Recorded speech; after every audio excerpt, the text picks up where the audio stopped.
Hello, everyone. My name is Demetrius Harmon. I'm a financial coach on Harmon Financial Coaching. I help my clients with budgeting, saving money, paying off their debt, building wealth, and increasing their financial literacy as a whole.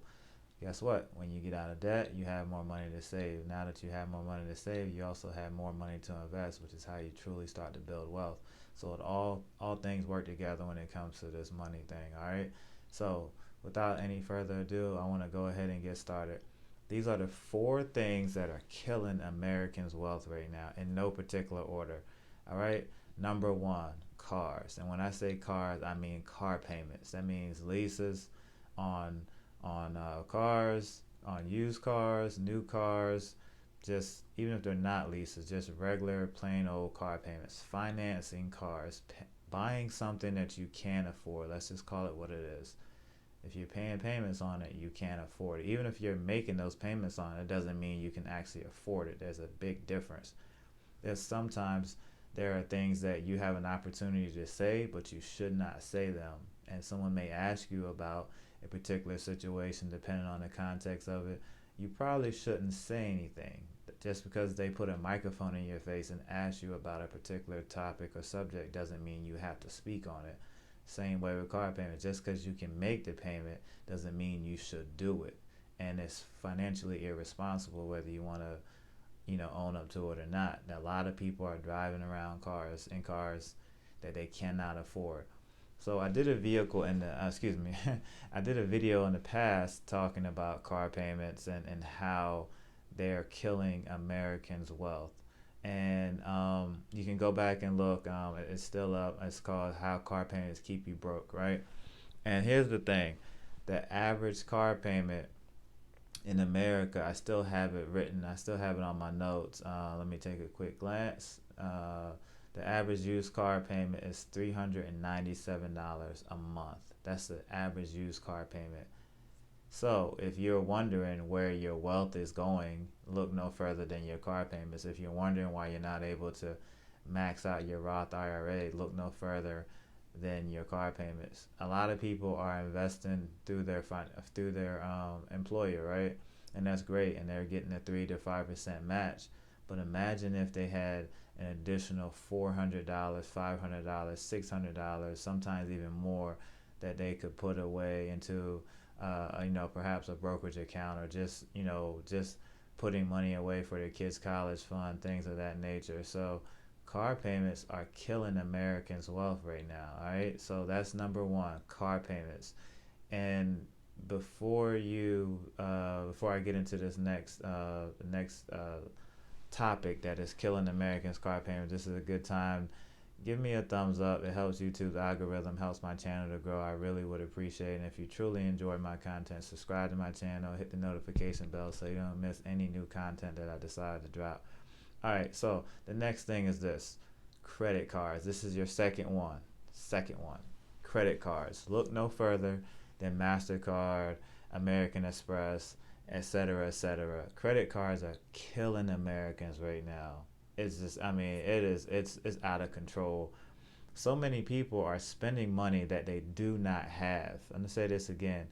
So many people are spending money that they do not have, and they're using their credit cards. Some people use their credit cards just for everyday purchases, even though they can afford those everyday purchases, because they're trying to beat the credit card industry, which is the credit card industry is undefeated.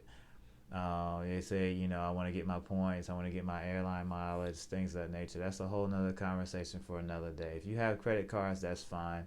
I'm not going to knock you. Me personally, I cut up my credit card.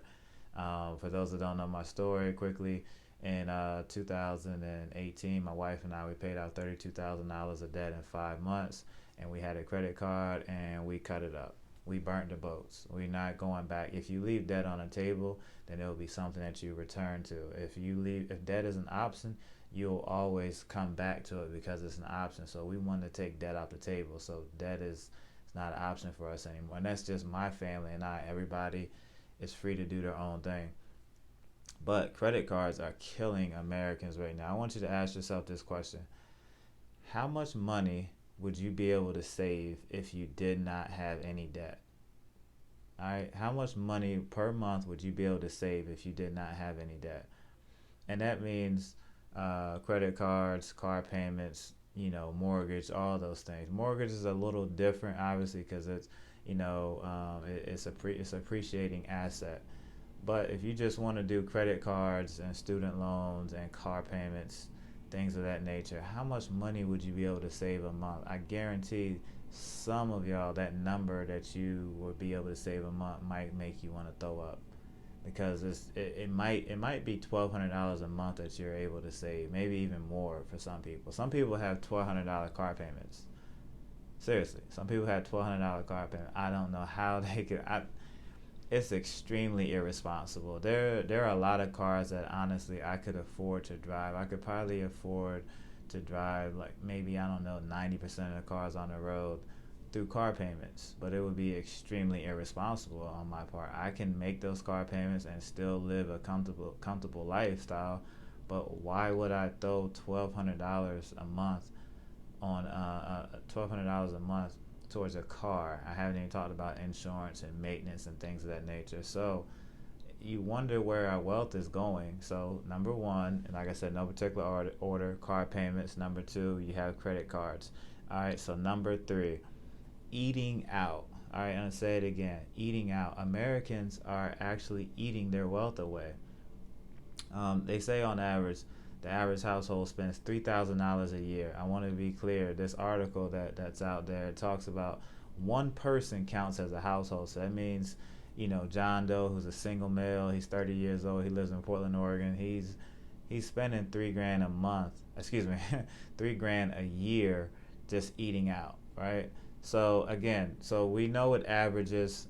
Some people are spending more than that, some people are spending less, but just on average, the average American household spends $3,000 a year. We don't have to do the math on that. We know $3,000 a year is a lot of money wasted. Don't get me wrong, I love a good meal. Sometimes you get together with friends you haven't seen in a while, maybe family comes in town. I totally understand. But some people are eating out so much that you have to ask them, when do you eat at home? I'm gonna say it again. Not when do you eat out? You have to ask them. You have to kind of reverse engineer and say, hey, when do you actually eat at home? When's the last time you cooked a home cooked meal? Americans are eating their wealth. It's killing our wealth in America. And I get it. We're the so-called, land of prosperity, and we are very blessed. We're the wealthiest country without a doubt. We have a lot of money. We have an abundance of money, right? So I think on average, the average household makes about $57,000 a year on average. Some obviously make more, some make less, right? So that's a nice household income on average in America.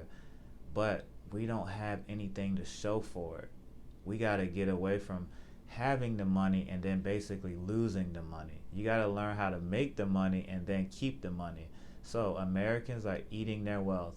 All right, this is your virtual financial coach. I'm telling you, cut back on eating out. All right, and last but certainly not least, the fourth thing that is killing people's wealth in America is our house. All right, so allow me to explain. I just mentioned the house earlier.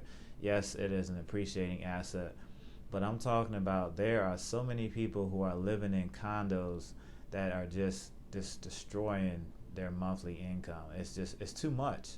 They can make the payment. Again, they can make the payment, but they can't afford the payment. Their car broke. Excuse me. Their house broke.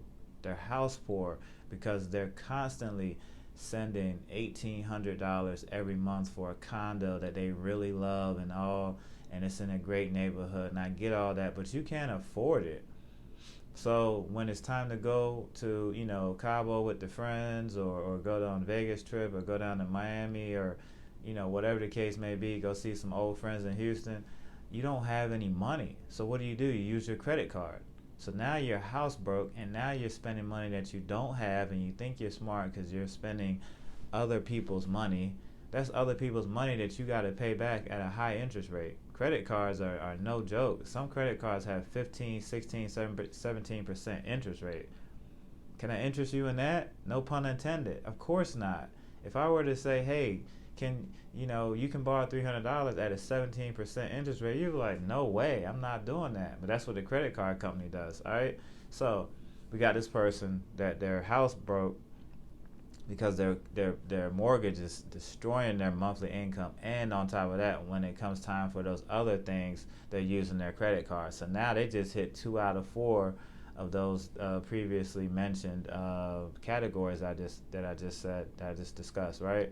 So how do you get over this? So I just laid out the problem, right? So Americans' wealth is going towards car, house, eating out, and credit cards. Those 4 things are destroying Americans' wealth. So how do we get away from that? You have to change your mindset. You have to change your mindset. Here at Harmon Financial Coaching, my slogan is change your mindset, grow your money. If you want to see money in your account, it's going to have to start here, right in between your 2 ears first. The wealth has to start in your mind first, and then you will see it in your bank account. So you have to change the way that you're living. You want to take it to the next level. You want a new you. You want a new life. Your old mindset has to die. It has to go. You have to throw dirt on his face and bury it and never dig it back up again. All right, you got to write on a tombstone, rest in peace, never come back. Your old mindset has to shift. So when you're thinking about eating out, you have to ask yourself, can I afford to lose X amount of dollars on my retirement? Because you're going to be older a lot longer than you're going to be younger. So you have to pay the old you now. The old you has to get paid. So how do you start paying the old you? You start now by putting money away so the old you will be taken care of. Because I'm not going to work my whole life. I plan on enjoying my life. All right? So you got to make that mindset shift and say, you know what, fellas, I'm not going out tonight. I can't do it. I'm not getting this new car. I can't do it. I'm buying it for cash. I'm going to buy this car until I can afford this one and buy it for cash. I'm not going to move into the house that's 35% of my my annual income. That's crazy. Like, you slow down. All right, you're going to have these things. You just have to be patient. So you have to have a mindset shift. All right, so that's what I teach my clients all the time. Change your mindset, grow your money. All right, so I just laid out the 4 things again, just to recap. Car, house, credit cards, and eating out are destroying Americans' wealth. It's as simple as that. All right, so that is my time. Take care. God bless. And remember, change your mindset, grow your money.